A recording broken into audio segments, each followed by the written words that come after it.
میں دیکھتا ہوں ہمارے وطن میں اضطراب ہے، بے چینی ہے، اس طرح کا ماحول بنایا گیا ہے کہ لوگ ایک دوسرے کے حق میں سخت ہو گئے ہیں، مزاجوں میں تلخیاں ہیں، لڑتے جھگڑتے ناراض ہوتے لوگ، بگڑتے کوستے ڈانٹتے شکوے کرتے لوگ۔ شکوہ جو ہوتا ہے نا، یہ بندے کو بے چین کر دیتا ہے، شکر بندے کو سکون میں مبتلا کرتا ہے۔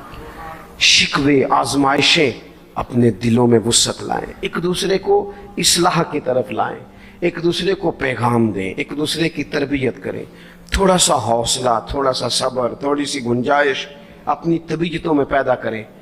اپنے بچوں پر سب سے زیادہ نگرانی یہ کریں کہ ان کا اخلاقی معیار کیا ہے۔ اگر میں اور آپ خدا نہ خواستہ بچوں کو صرف یہ تربیت دیں گے نا کہ وہ پیسہ پیسہ پیسہ پیسہ، شادیاں بھی پیسے دیکھ کے کریں گے، تو یاد رکھنا پھر ایک دن وہ یہ بھی کہیں گے کہ ابا کاشتوں کو ڈھابے کا کام کرتا تو آج ہمارے پاس بھی پیسے ہوتے۔ پھر باپ سے بھی پیسوں کا ہی مطالبہ ہوگا، پھر لوگ ماں باپ بھی پیسوں کے لیے چھوڑ کے چلے جاتے ہیں۔ پھر جب آپ نے تربیت جس چیز کی تھی تو نتیجہ بھی تو وہی برآمد ہوگا۔ یہ تو نہیں ہو سکتا کہ بندہ بیج کوئی اور لگائے اور درخت کوئی اور نکلے، یہ ہو نہیں سکتا۔ اگر ہم اپنے باپ سے روز جھگڑا کریں گے 5 مرلے کے لیے تو یاد رکھنا پھر ہمارا بیٹا 1.5 مرلے کے لیے بھی جھگڑا کرے گا۔ پھر معاملہ اس طرح کا مرتب ہوگا۔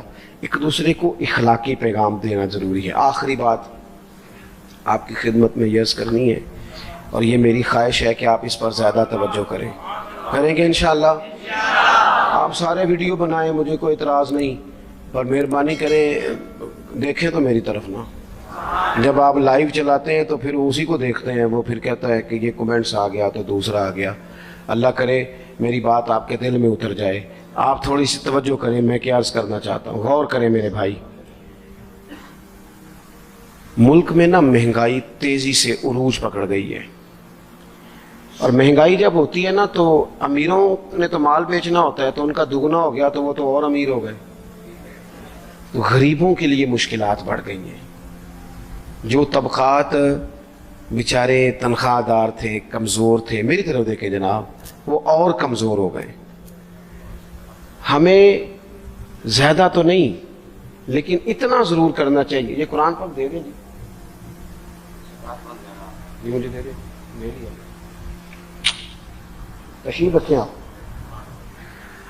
عزیز بھائی تھوڑا سا نا، زیادہ نہیں، 3 لوگ مل کے ایک غریب آدمی کا خیال تو رکھ ہی سکتے ہیں نا، لیکن غریبوں سے بھی عرض کروں گا، سہارا بندوں کو نہیں بنایا کرتے، سہارا رب رسول کو بنایا کرتے۔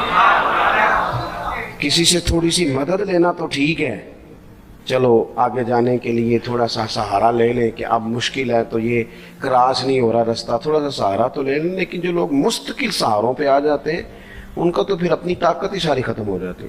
گردن کو جھکا دیتا ہے خیرات کا پتھر، جہاں میں مانگنے والوں کے سر کبھی اونچے نہیں ہوتے۔ تھوڑی سی ہم نے ایک دوسرے کی مدد کرنی ہے۔ جو لوگ زیادہ مالدار ہیں ان سے میری گزارش ہے کہ تھوڑے سے خرچے کم کر لیں، اپنے ہاتھوں سے تقسیم کریں۔ یہ چھوڑ دیں کہ وہ میرے چچا کے جو بیٹے ہیں وہ میرے ساتھ اچھا سلوک نہیں کرتے، وہ فلانے ہیں، وہ ان کا سلوک اگر وہ کریں گے تو اللہ سے اجر لیں گے۔ آپ اگر ان کو محسوس کرتے ہیں نا وہ غریب ہیں، ماموں کے بیٹے، چچا کے بیٹے، گلی والے، محلے والے، تو تھوڑا تھوڑا کر کے اپنے بھائیوں کی مدد کرنی شروع کریں۔ دیکھو عید پہ کپڑے تھوڑے لے لو نا، ویسے بھی سوٹ کی ضرورت تو صرف عید پڑھنے کے لیے، بعد میں تو کپڑے بدل کے گوشت کرتے ہیں، تو بچے ویسے سوئے رہتے ہیں سارا دن۔ تھوڑی سی نا اپنے اضافی خرچے کم کریں۔ غربا کی تھوڑی، یہ عید گزری تھی نا چھوٹی تو شادیاں شروع ہو گئی تھی، میرے پاس لوگ بہت زیادہ آتے ہیں، چونکہ نیک آدمی سمجھ کے اچھا گمان کر کے لوگ دعاؤں کے لیے کہتے ہیں، تو ان کے دکھ سن کے نا تو کئی دفعہ سوچتے ہیں کہ یار یہ جو امیروں نے اتنے مہنگے مہنگے ہوٹلوں میں روٹیاں کھائیں، اتنی مہنگی مہنگی گاڑیاں پجارو، یہ اللہ کے حضور جواب بھی تو دینا ہے نا۔ ہم نے ایک دوسرے کا خیال چھوڑ گئے، 2-4 باتیں سوچ کے نا، وہ جس کے گھر میں 3 لوگ ہیں کام کیوں نہیں کرتے؟ وہ خدا کے بندے کرتے ہیں کام، لیکن محنت سے نہیں ملتا، خدا کے فضل سے ملتا ہے۔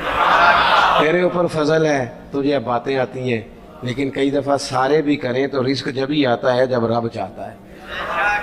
ایک تو وہ لوگ ہیں جو ہاتھ پھیلا کے مانگ لیتے ہیں، ایک سفید پوش ہوتے ہیں لا یسألون الناس الحافا، جو لپٹ لپٹ کے سوال نہیں کر سکتے، ان کو دیکھیں، بالخصوص اپنے بہن بھائیوں میں، قریبی رشتہ داروں میں، پڑوسیوں میں تھوڑی تھوڑی لوگوں کی مدد کریں اور اپنے خرچے بتدریج کم کریں۔ خواہش تو بچوں کی طرح ہوتی ہے، ایک خواہش پوری کریں تو دوسری پیدا ہو جاتی ہے، دوسری پیدا کریں تو 4 خواہشیں اور کھڑی ہیں۔ یہ نفس تو بچے کی طرح ہے، اپنی خواہشات تھوڑی کم کر کے۔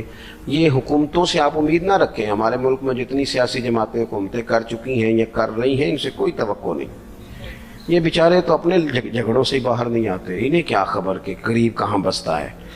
جب تک بندہ وہاں سے ہو کے نہیں نہ گزرتا جو اصل جگہ ہے، تمہیں یہ جو تم اے سی والے کمروں میں بیٹھ کے اور جناب نیسلے کی بوتلیں رکھ کے پریس کانفرنس کرتے ہو، تمہیں کیا پتا ہو، تمہیں کیا خبر ہو کہ بچوں کی فیس دینی ہو تو بوڑھے ماں باپ پہ کیا گزرتی ہے؟ تمہیں کیا خبر ہو کہ عید آ گئی ہے تو بوڑھے کس طرح مشورے کر رہے ہیں کہ اگر عید کر کپڑے نہ کر لیتے ساس گلہ کرے گی؟ تمہیں کیا خبر ہو کہ کچھ غریب ایسے بھی ہیں جو بیچارے رات کو مشورہ کرتے ہیں کہ صبح ناشتے میں گھی کہاں سے لانا ہے، بچوں کے پراٹھوں کے لیے تو گھی بھی نہیں ہے، گندم امیر شہر کی ہوتی رہی خراب اور بچی کسی فقیر کی فاقے سے مر گئی۔ خدا را مہربانی کرے، گنجائش پیدا کرے۔ بندہ کبھی بھی جیب کا سخی نہیں ہوتا، بخاری شریف میں پورا باب ہے کہ بندہ غنی دل کا ہوتا ہے۔ اپنے دل کا غنا اپنے اندر لائیں، جب آپ کا دل سخی ہو جائے گا ساری چیزیں ٹھیک ہو جائیں گی۔ اللہ تعالیٰ مجھے اور آپ کو توفیق عمل عطا فرمائے۔ پروگرام آگے چلے گا جی۔ اللہم صلی علی سیدنا و مولانا محمد معدن الجود والکرم وآلہ وبارک وسلم۔ اللہ ہماری حاضری کو قبولیت کا درجہ عطا فرما، ہمارے گناہوں کو معاف فرما، ہماری غلطیوں سے درگزر فرما، علم نافع عمل صالح کی توفیق عطا فرما۔ اللہ بیماروں کو شفا دے دے، مقروضوں کو قرضوں سے رہا کر دے، تنگ دستوں کو وسعت رزق دے دے، بے اولادوں کو صاحب اولاد کر دے، اولاد والوں کی اولاد کو فرما بردار بنا دے۔ اس مسجد کو، حاضرین کو، مہمانوں کو، بندوبست کرنے والوں کو، سب کو بہترین صلہ عطا فرما۔ اللہ تعالی ہمارا خاتمہ ایمان پہ فرما، دنیا اور آخرت میں ہماری پردہ پوشی فرما، امت کی خیر فرما، پاکستان میں نظام مصطفیٰ صلی اللہ علیہ وسلم کا سویرا طلوع فرما۔ اللہم رب اغفر وارحم وانت خیر الراحمین وصلی اللہ تعالی علی حبیبہ محمد۔ آپ حضرات نا مسجد کا تقدس خیال رکھیں گے، مجھے جانے دیں گے، مجھے ہاتھ لگا کے آپ کو کچھ بھی نہیں ملے۔